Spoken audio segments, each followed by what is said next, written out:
I wanted to do a quick, straight-to-the-point review of Atelier Sophie 2. It's amazing and the best Atelier game ever. Go buy it. The end.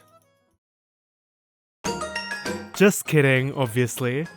I'm not gonna miss the chance to ramble about my favourite series and say exactly what I appreciated about this game. Atelier Sophie 2 is published by Koei Tecmo and developed by Gust. Thanks so much to Koei Tecmo Europe for the free review code. If you're wondering what Atelier is and the general vibe of the series, I'll break it down super quickly. It's a Japanese RPG series featuring cute, likeable characters, a lot of relaxing slice-of-life scenes, crafting, fun and sometimes strategic combat, and incredible soundtracks. Please check out my video on the Mysterious DX trilogy, as it gives a more detailed insight into why I love this series. In Sophie 2, we follow the new journey of the young alchemist Sophie and her treasured mentor and friend, Plakta. It's kind of a sequel and prequel all at once, set in between the events of Atelier Sophie and Atelier Firis in the Mysterious trilogy. The overall theme of the game is dreams, both literal dreams and metaphorical hopes and ambitions. While the story isn't anything earth-shattering, it was so wholesome and endearing for me. You also get a nice glimpse into Sophie and Plakta's past. Now, for Sophie 2 in particular, you might be wondering a couple things. First, do I have to play Sophie 1 before I jump into this?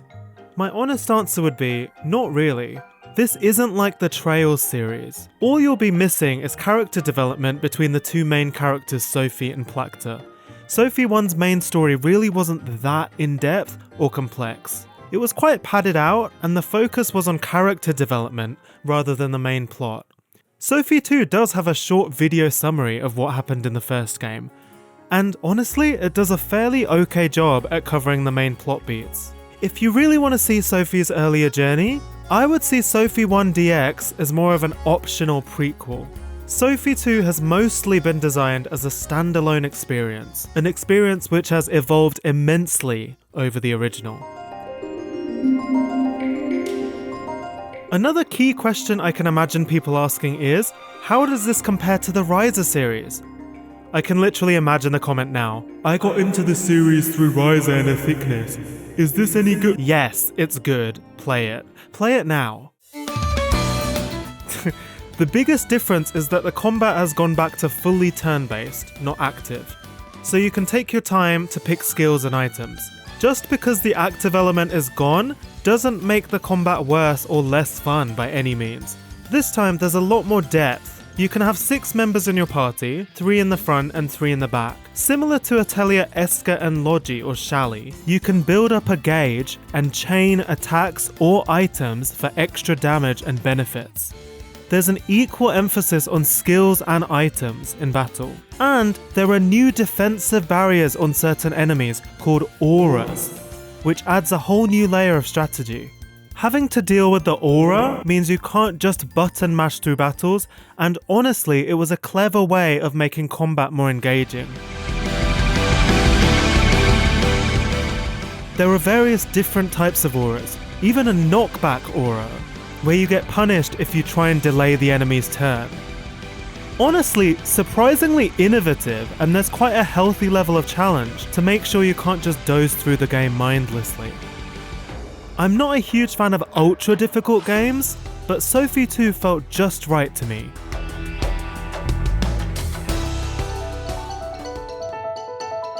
Just mentioning the Ryza games again quickly, Gust did retain a lot of the quality of life features which make the series a joy to play. No time limit whatsoever, which newcomers will be relieved to hear. There's also fast travel, which has improved even more compared to Ryza. Thanks to the larger areas and puzzles in Sophie 2, there are now several fast travel points on a single map, which is very welcome. Another huge selling point of Sophie 2 is the seamless battle system.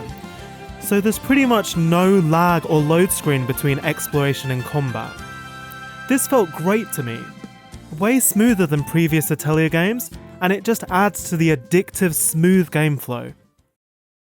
Moving on to another huge aspect of the game Atelier fans might be wondering about.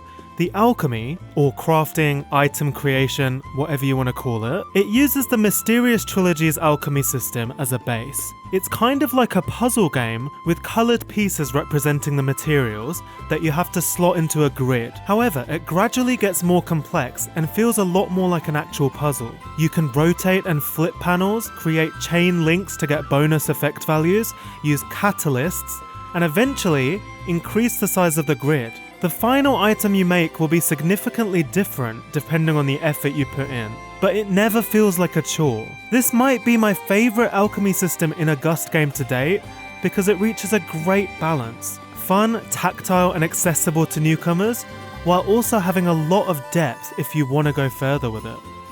You could lose hours in the post-game strengthening up your gear, finding new powerful traits and effects. Gust has really taken some of the best elements from previous games and created a polished system that works so well. For me, it beats Ryza's alchemy hands down. Speaking of taking the best elements from previous Atelier games, the field exploration has also been improved. The size of the maps are on par with Ryza 2, maybe even slightly bigger. There's a new weather system, which keeps opening up gradually throughout the game. This time, the weather creates unique environmental puzzles. Each dreamscape can be sunny, rainy. Actually, I don't want to spoil everything because part of the fun was uncovering each one. Your mileage may vary depending on how much you like exploration and puzzles, but for me, it wasn't too easy or too annoying. It felt just right, with not too much overthinking or backtracking involved. This is the first time I can remember where Gust has really tried to be creative with exploration. I love that they tried something new. Even if it might not be completely perfect, it was a very cute change and matched the dreamlike theme of the game. Even within Sophie's world, it feels out of the ordinary and special.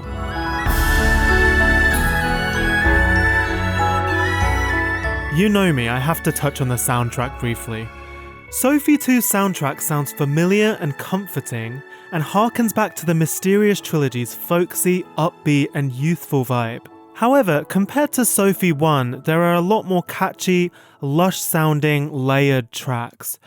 I personally prefer it to the Ryza series soundtrack, just because it feels more uniquely Atelier compared to other traditional RPGs. Combat themes are killer, and some exploration themes give me a serious Artanelico and Arno Surge vibe.